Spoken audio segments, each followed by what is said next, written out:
Hey everybody, welcome back. My name is Justin. I'm a part-time reseller located here in St. Louis, and I'm going to walk you through my sales of the week. So I go to thrift stores, flea markets, garage sales, things like that. On a part-time basis, I have a full-time job, and so I do this on the side, and I buy things for cheap, and I flip them online for a profit, or at least I try to. I think I do pretty well. Every Friday, I do a video like this where I talk through the best-selling things of the week. And so I go through my numbers, how much stuff I sold, what I paid for it, what I grossed, what I netted, the ROI, all that stuff. And then I talk through the top 10 sales so you can see the stuff that I'm selling on eBay every week. This week was pretty good. Looks like 56 total sales, a little bit under my average, but not bad. I spent a total of $183.08 on the stuff that sold this week. And I grossed $1,852. Of that, I took home $1,064.98 for an average ROI of $1,042, which is pretty good. That's on the high side. I guess I had some good high margin items that went out this week. We'll take a look. Average time to sell is 98 days. So that's from list time to sell time. I'd say that's a little high. It's still kind of ramping up the sourcing season, and so I'm going through and selling a lot of my old stock, and so the average length to sell is a little bit higher than normal, but still a lot of good stuff to go through. Let's talk about the top 10 things that sold this week. Let's see here. Number 10 is this Pentax camera. So 35 millimeter point and shoot cameras are very good buys right now. First of all, you can pretty much find them everywhere. Feels like every garage sale has at least one there, and most people just don't know that these things hold pretty good value. So I've never paid more than $5 for a camera like this. This one I actually paid, let's see, I paid $1 and it sold on the same day. You can see 0 days to sell. Paid $1 for it. It sold for $44.98, and I netted $33.93 for the 10th best sell of the week. So again, just look out for 35 millimeter cameras, whether it's SLR or point and shoot. They are hot, they sell very quickly, and they're worth a decent amount of money. This one was a little bit more than average. I'd say most sell between $25 and $30. Some sell around this amount. I've sold them I've sold over $100 for one 35 millimeter point and shoot camera. So some of them are very good. All right, number 9 is Ape Escape. This is a Sony PlayStation game. I got this a while back. It's been a while. Let's see, 47 days since I listed it for it to sell. I got it in a bulk buy of somebody's video game collection. So there's a little over 100 video games that I bought for $437, and I've sold 99% of them. There was so much good stuff. Maybe I'll flash a picture of that lot up on here. But I mean, it's crazy how much stuff I've gotten from this. Let's actually look and see how that's doing. Let me get the receipt number here. So this is Airtable. I use Airtable to track all of my inventory and sales, and so that was $354. I'm going to go down here to all my receipts. Oh, $354. Where are you here? There we go. So $354. You can see here I paid a total of $437 for 105 items. Total list value of all those items was $3,570. That's list value. That's not how much money I take home. How much money I've taken home actually is down here. Actual net income of $1,964. So I turned $437 into $1,964. My gross income is $2,350 on this one buy alone. Gross income is basically net plus the amount that I paid. So that's like cash coming back into me. So that's a number I like to look at here. I had $2,300 cash coming back in just by putting up $437. So a lot of really awesome games in this collection. I don't run across them very often, collections like that. But that one was really good. I actually found it off Reddit, my local subreddit. Somebody was trying to sell their video game collection, and I bought them. All right, next up is number 8, this Waterpik Aquarius WP670. I bought this was a really good buy, actually. It was at a garage sale. It was $10, but the thing is there was 2 of them. So I kept one of them for my wife and I, and then we sold this one, and it sold pretty quickly. How long did it take here? Yeah, 6 days, less than a week, for $64.99, and I netted $36.61. It's kind of low net considering 64. It must have been high shipping. $10.45 in shipping, not too bad. I guess the high cost of goods is what did it. So yeah, the ROI was only 366%, which I average about 600. So, but still, I'm not going to complain. I netted $36 on this one for a good flip. All right, next up is the Creative Black Book. So it's very rare that I have a book in the top 10 sales of the week. So I don't do a ton of books, but we pick them up whenever we see them. My wife actually found this one at a garage sale. It's like a photography / design book. Anytime there's like specialty books like this, chances are it can be a pretty good deal. What did we pay for this? Creative Black. Oh, so we paid $1. So yeah, really good sale here. Also, books you can ship media mail, so shipping is going to be pretty cheap. We did, $60 total, and we netted $38.38 on this one. So, pretty good flip. All right, what's next? Okay, so the Gates timing belt. I'm not a car guy, I know nothing about them. This was at the Goodwill bins a long time ago. Yeah, 196 days ago. I estimated that I paid about $5. They charge by the pound at Goodwill bins, so I just sort of estimate roughly what I think I paid for the stuff that I bought that day.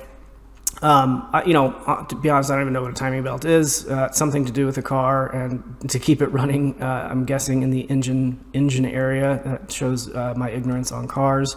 But the good thing is it had all these numbers here. So, I knew exactly what kind of car it was for. It was for an Acura MDX, and I had some stock numbers, some part numbers, so it was really easy to list. I took a best offer on this, and it turns out actually I had to give a partial refund on this because it did not contain the actual timing belt. And so, again, I don't know enough about cars. This person could have been lying to me and saying that it wasn't in there. I just have no idea, honestly. So I gave the buyer the benefit of the doubt. I just gave him I think a 50% return on this. So I actually need to update that that net income, because I did not make what it says I did here, which is $39.99. I did not make $39.99. I probably made about $20. So it really doesn't belong in this list. But either way, I just talked about it, so there it is. Next up, so this vintage Microsoft mouse. Anytime I see computer equipment that is vintage and new in the box, it's a pretty good bet that it's going to be good. This one is an old PS2 mouse, so that's the connection that goes back into the computer. It's not a USB. The USBs are more modern, much more modern. Those are, of course, wireless. But people just like to collect these, or people are, trying to put together old computers like they had back in the 80s or 90s, and they want to have like actual real vintage stuff. I have no idea why the person bought this one.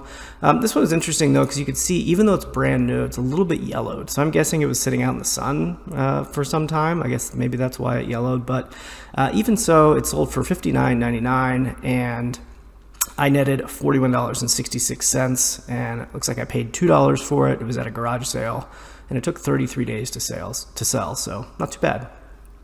All right, down at the top four. Number 4. Oh, this is a good one. So this is like from the 80s, I believe, Vidal Sassoon finishing rinse. One bottle of this is sold for $44.99 plus shipping. So what was the total on that? $55.89 was my gross. And I ended up netting $42.42 on this. Found it at a church sale. You can see I paid 50 cents for it. There was another one, which was like the shampoo version of this. It sold same day. So that was 260 days ago that I listed it, but it sold the same day for even more money. For whatever reason, this old Vidal Sassoon is highly desirable. I guess, obviously they don't make it anymore, and so people have the things that they like to use, and they'll go to great lengths to find them. And so I always look up old vintage shampoos or conditioners or lotions, things like that. Chances are people really want them. They're not this expensive, they're not this valuable, but this one was a really good one. For the 4th best flip of the week on that, made $42.42 for an 8,484 ROI on that. So big ROI. That's probably what jumped up that average ROI. Anyway, number 3 is this sealed VHS Back to the Future 2. Very fun one. I've had it for 60 days, so it took a little bit to sell. I gave it a cost of goods of $12.50. That's because I paid $25 for a pretty big box of VHS. But I knew very specifically what was in that box. There was 2 sealed VHS that I really wanted. This one and another one. I'll flash it up on the screen, which was a really good find. It was Back to the Future 1 sealed. So this person had both 1 and 2 sealed. Didn't really know that they were that valuable. I sold the first one. I can't remember. I'm going to flash it up on the screen, but forgive me if I'm wrong. I think it was $375. I sold the first one for. This one was a little bit less desirable because it's number 2. I guess there's more in circulation, but still, $75 was the gross sale amount, and I netted $43.82 on that one. So very good find for the third best flip of the week. Second best flip of the week is this Detroit Tigers Briggs Stadium Pennant. So old pennants can do pretty well. This one in particular just happened to be rare. You'll see I have $0 into it. That's because a friend gave it to me along with some other pennants that have already sold. This one went for $84.99.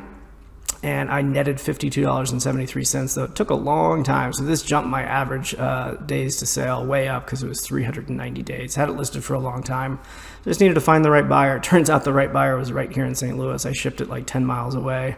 So I guess there's a Tigers fan here in St. Louis. Pretty good flip, though, for this vintage pennant.